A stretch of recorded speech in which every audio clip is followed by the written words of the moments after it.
We will today give an update about RADAR4Chem, but we will also tell you again what it is in general and so on. And I will just start and tell you a bit about what is the place of RADAR4Chem within NFDI4Chem, and then Kerstin will continue with giving you more details about radar, because who could do that better than her as the product manager of radar.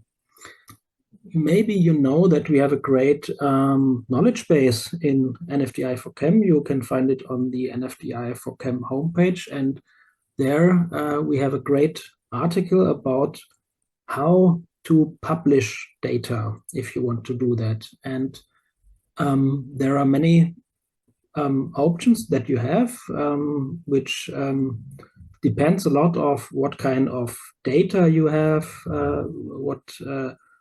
from what subdiscipline you are coming, and so on. And today we will focus on RADAR4Chem, which is a multidisciplinary repository, which means that it allows publishing all kinds of data, also complex data types. Here, a whole folder with a folder hierarchy with many files included, and so on. So you are not limited to a certain file type, like in the rather specialized repositories that you see here. And if we go to the next slide, we see just all the other core repositories in NFDI4Chem again. And yes, like I said, today we want to focus on RADAR4Chem, but just that you see the others again here. We have Chemotion repository, of course, in our portfolio regarding, so it focuses on processes and analytics data. And when it comes to spectroscopy, we have NMArchive, MassBank, and WITSpecDB. And we also have subdiscipline-specific offerings like SupraBank, Nomad, and StranderDB.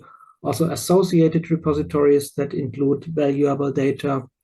And we are continuously evaluating the landscape of repositories internationally.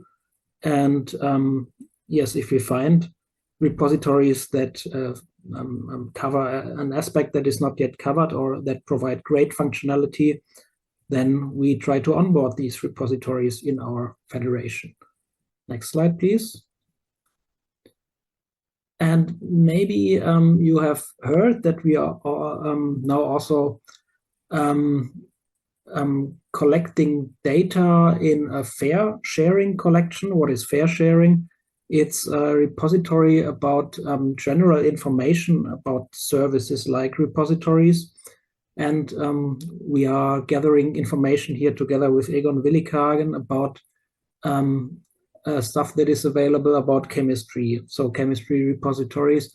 And of course, also here, RADAR4Chem is present, and all the many relations you see here on the right. So what RADAR4Chem is connected to, like, for example, it uses the ORCID identifier, it uses the DataCite metadata schema, and so on and so on. So this can be a useful resource if you want to find out more about other resources. Next slide, please. And what also plays a big role, because it's not only about people want to publish their data, but also the reuse of existing data, of published data, plays a huge role. And here, search services are important. And you may know the NFDI4Chem central search service. And RADAR4Chem is one of the repositories that is already connected to this search. So if you search for chemistry data, you will also find RADAR4Chem dataset information within that search, which runs at the TIB Hannover right now and includes many datasets. It's more than 140,000 datasets until now, coming from the repositories you see here that are connected. But of course, our plan is to connect many more resources to the search. So let's go into detail regarding RADAR4Chem.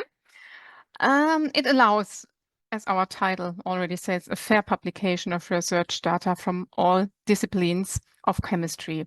The service itself is available since March 22, and it was developed in the framework of FIZ Karlsruhe's participation as co-applicant in NFDI4Chem. RADAR4Chem, it bases on our generic research data repository RADAR, which was developed within a DFG project, went into production in the year 2017, is nowadays an established, a comprehensive and a reliable repository service for the academic community. RADAR4Chem offers the comparable comprehensive functionality as RADAR and the same reliability. It can be used, as Felix said, for all data types and all data formats. The research data are stored in 3 copies in 3 locations, and we guarantee a long-term availability of the data of at least 25 years. However, next to this, RADAR4Chem, the special offering for the chemists, offers special benefits for the chemists. It is easy to use, it is low threshold to use, and it is free of charge. No contract needs to be signed, and therefore it can be used completely independent from the home institution by any academic chemist. For RADAR4Chem here, several NFDI4Chem co-applicants cooperate with each other to run and to especially finance this offering. Next to FIZ Karlsruhe, this is KIT and the TU Dresden. We at FIZ Karlsruhe, we operate RADAR4Chem, we develop the software, we administrate the service, we advise users, and we also take over the DOI registration fee at data site.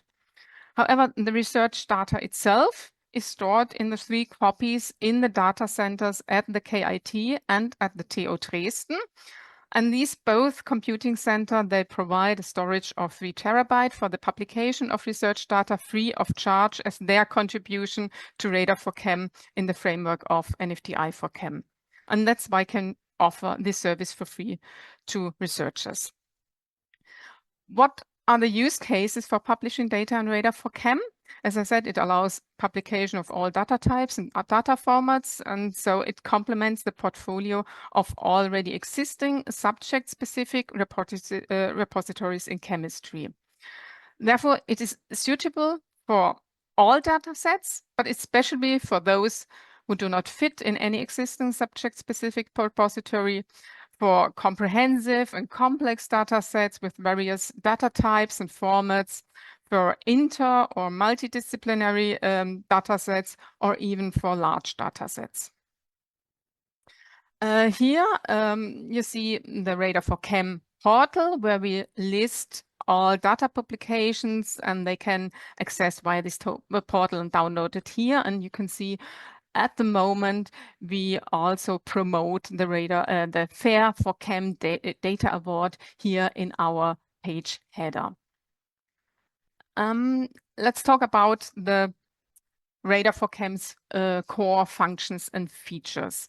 For those who have already seen or attended our older talk at the Stammtisch, all news are highlighted here in blue color. Yes, for each published dataset, we guarantee a retention period of at least 25 years. And over this period, we ensure a bitstream preservation of the data. Each published dataset receives a DOI, which is registered with DataSite, and optionally, it is possible to reserve DOIs in advance. Datasets can be published with an embargo, time-limited, or even an endless embargo. And datasets can also be peer-reviewed externally before the publication. The data can be uploaded in different alternative ways via the browser, via RADAR API, and this is also relatively new via the WebDAV protocol. The radar metadata schema is generic in nature, and it bases on the DataCite metadata schema kernel 4.4. After publication, the metadata are automatically indexed in various formats and offered for public harvesting via our own ORA provider, so that dissemination and findability are ensured. RADAR4Chem datasets can be found, for example, in Google Dataset Search, Base, B2Find, OpenAir, and also, as Felix said, in an NFDI4Chem search portal. Regarding authentication, users can log on either after a self-registration with Radar with their Radar account, or also via single sign-on with their institutional ID. And last but not least, we also offer metrics on the landing page for the views and the number of downloads. Yeah, the metadata annotation itself, it can be done either with help of this form-based metadata editor shown here on the left, via XML upload, or even via Radar API. And a dataset can be annotated on the level of the dataset. This is mandatory, of course, but also at the level of folders or individual files. The generic metadata schema has 10 mandatory and 13 optional metadata elements, and RADAR4Chem often uses controlled vocabularies, standardized or authority data for selected metadata fields. For example, we have interfaces to ORCID for persons, to RAW for organization or institutional affiliation information, to Crossref Funder Registry, and to the GND, Gemeinsame Normdatei. And the data transfer into RADAR4Chem itself is a two-steps process, which is reflected also in the Radar workflow for users to upload, annotate, and publish the data. First, the data is uploaded into a so-called temporary storage, and there within the data has the status pending and in review. And this storage is used for editing, for organizing the data, for the metadata annotation, for data curation, and also for this external peer review step. Data can be transferred into this temporary storage either as individual files or as containers, and containers can also be unpacked during this upload procedure. In any case, Radar ensures data integrity by the calculation of checksums up on this upload, and the temporary storage itself is a redundant disk system with a daily backup. In the second step, when publishing, this data then is transferred to the permanent storage. That means the tape archives at the KIT and the TU Dresden. And thereby, the dataset is then packed into a tar file, a tar archive, and this tar file uses the so-called Baggett standard, and it is self-contained and self-describing, and all necessary information are packed together and included there. These are the research data itself, including the original file and folder structure, all descriptive, all technical metadata, and some other information like manifest and checksums. Yeah, the complete upload, annotation, publication, peer review workflow is also described in our quick start guide, which is available on our RADAR4Chem website, offering step-by-step instructions for data providers. Nevertheless, the feedback from users are relatively positive, and in general, they tell us that they hardly need this quick start to use the system. We were asked to give an update of the service, and therefore in this talk we would like to focus on what happened since we released RADAR4Chem 2 years ago. We have a growing number of data publications. We have 50 data providers registered in the system. They are from 13 institutions, and they are organized in more than 20 different workspaces, work environments. And also, we have introduced lots of new features and functionality in the meantime, which I would like to present now on the following slides.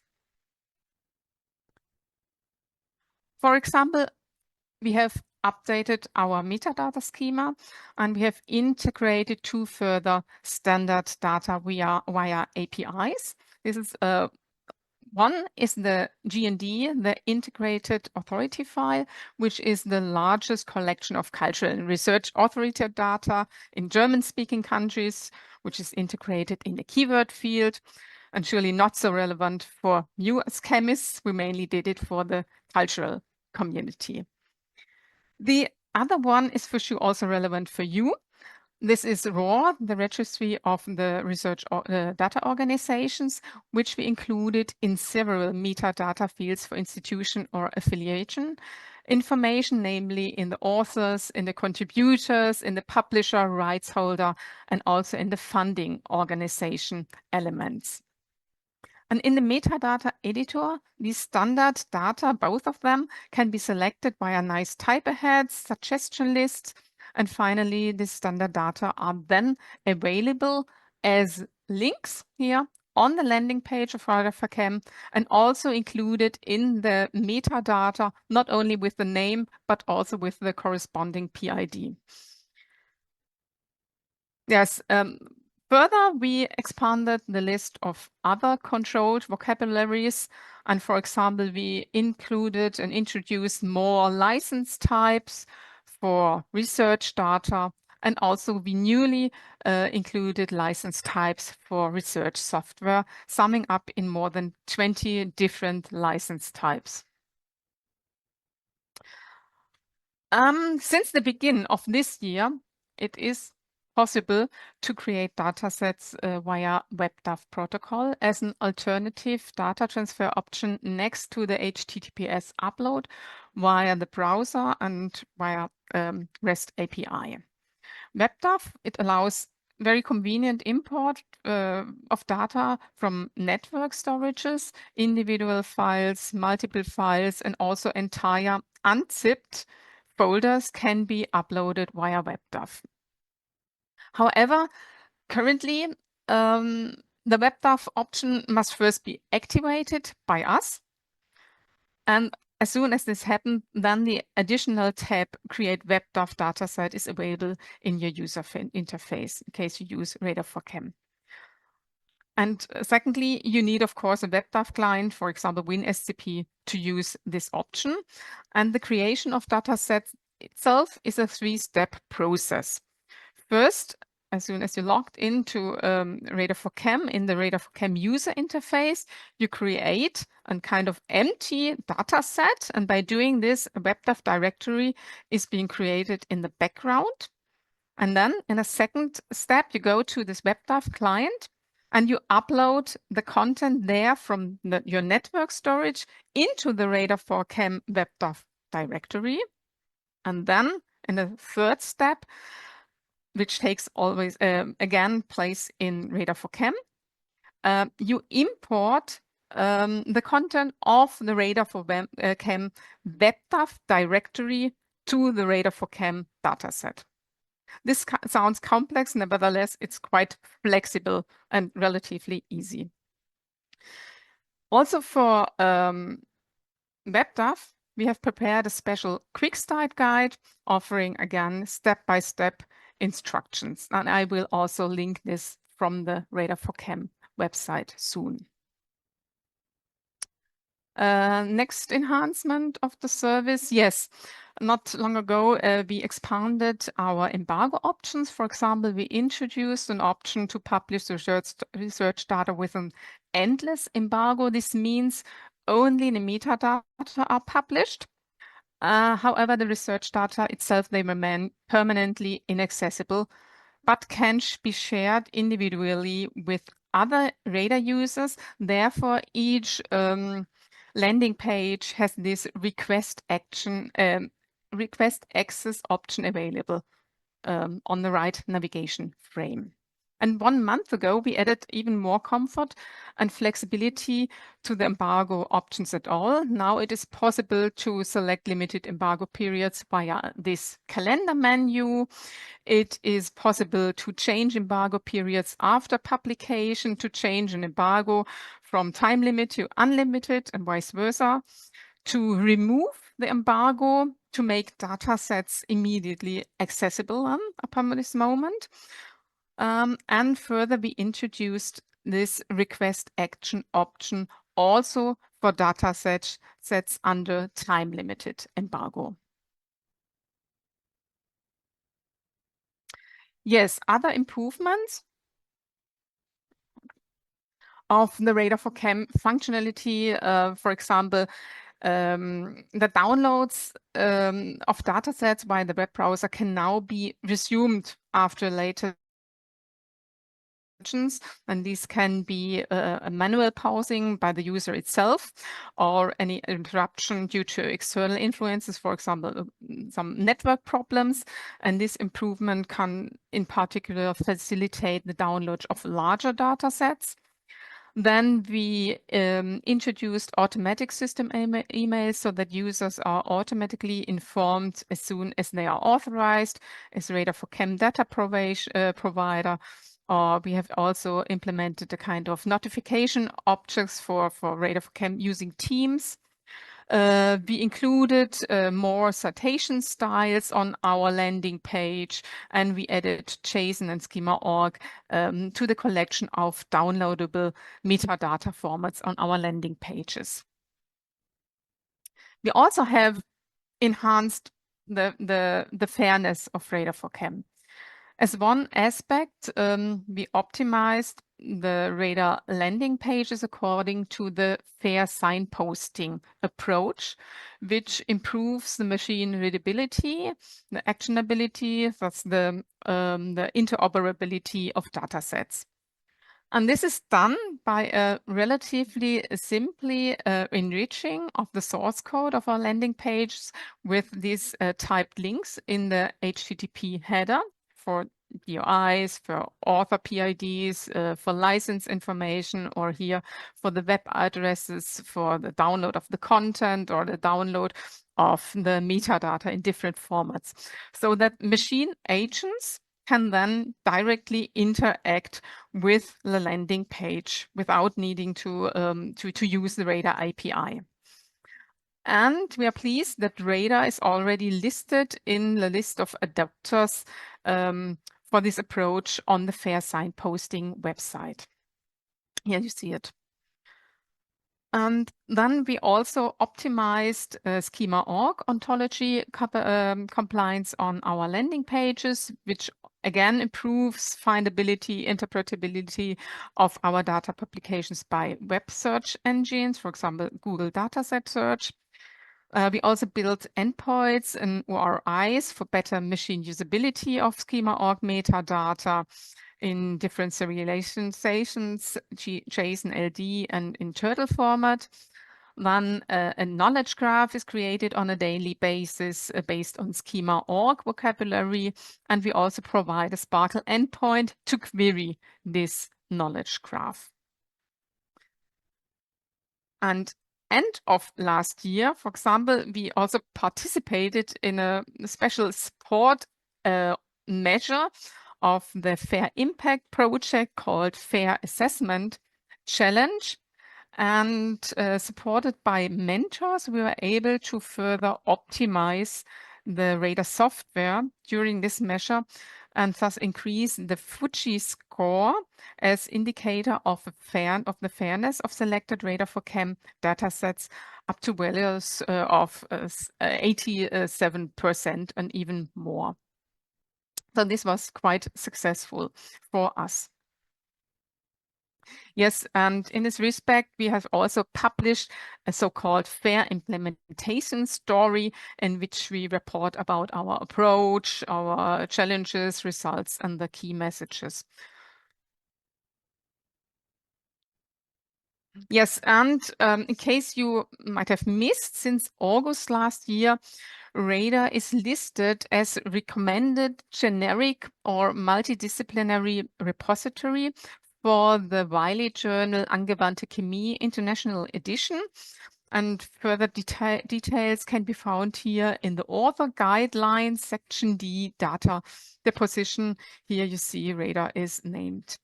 And this is the result of NFDI4Chem's activities in the editors for Chem initiative. You surely would like to know about our plans for the future. Here a short overview. What do we plan regarding the functionality? In the middle term, we plan to offer an import option from Git repository, both public and closed. And further, we will introduce a transfer option for bibliographic metadata to the user's ORCID profile. We will optimize the peer review step and make data available as complete downloadable archive also for the reviewer. In the midterm next year, starting next year, we plan to allow versioning and the support of data collections, and we will introduce a so-called fourth copy as open dataset, which means it is not a packed tar archive available on the landing page, thus allowing single file transfers or single file downloads and easier versioning, and maybe also the later integration of viewers in the future. Further, we would like to focus on data citation and the reuse tracking issues. And regarding the target group, we also plan to open up RADAR4Chem very, very soon to data providers outside of Germany, namely for users in other countries of the European Union, in Switzerland, and for users in the UK. Yes, now the question remains, how can I use RADAR4Chem? Very simple, just contact us via email and describe your subject area, state your institution, describe your research project and the dataset plan for publication. Then we will advise you and we will set up and if the dataset is within the scope of RADAR4Chem, then we will set up a workspace for you and authorize you as data provider in this workspace. And this is also that you might immediately start working and upload data, annotating it with metadata, and publish your research data. However, please note the maximum storage volume is 10 GB per research project, and an online consent to the RADAR4Chem license and user instructions is mandatory before the first data is uploaded. And might be interesting to know that research teams can also use RADAR4Chem collectively. RADAR has a special rights and role model that allows to define different responsibilities, different workspaces. And Nikki Parks will now talk about this and how her teams uses RADAR4Chem in Aachen. Nikki, I will hand over to you. Thank you, Kerstin. So I am Nikki Parks. I'm going to take off my NFDI4Chem hat and put on the SFB 985 hat. It's a project that I guess technically was a data steward in. It has ended, but we're still finishing up work, including publishing to RADAR4Chem. So I'm going to talk a little bit about that. To give you a little more context, just on the SFB ran for 3 funding periods. It is a very chemistry-focused SFB, but also includes people from biology, chemical engineering, and I should also say a lot of physical chemists and computational chemists, as opposed to just bench chemists or organic chemists, et cetera, et cetera. Before my time, in the second funding period, a policy was drafted with the goal that every text publication, so every article coming out of the SFB would have a link to its supporting data. With the alternative, it doesn't necessarily have to be published. That was preferable, but it could also be archived in our institutional archive, which, however, would not really be accessible to the public. By the time I came on, that seemed to be more the practice that people were doing. A lot of the articles that have been published had a link to the FATH's library or IT Center's tape. At the point in time, it was a tape archive. Then it was moved to our S3 cosign archive. But most things weren't public except for a few here and there. And so in 2022, especially when RADAR4Chem came out, I started talking about it a lot, but there seemed to be, they needed a little more push. This push happened at some point in 2022. One of the PIs was publishing in, or trying to publish in, Science Advances, and Science Advances has a policy stating that you have to publish your data. So he contacted me saying, hey, how do I do this? I always put everything in our archive. How do we make this public? And I said, well, you can't do it in the archive, but as I've been saying, please publish it on a repository. So we talked about that and we decided to use RADAR4Chem.